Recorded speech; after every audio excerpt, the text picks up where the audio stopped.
ఈవేళ కాకరకాయ కర్రీ చేద్దామండి ఫ్రెండ్స్. చేసే విధానం చూద్దామండి.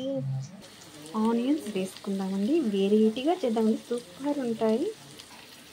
కాకరకాయలు వేసేద్దామండి.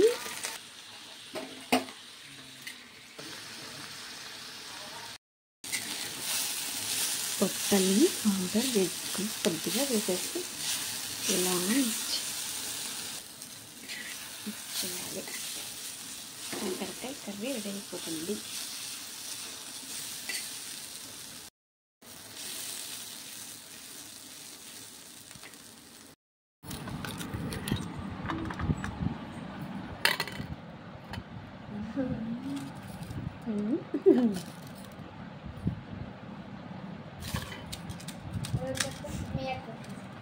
हाँ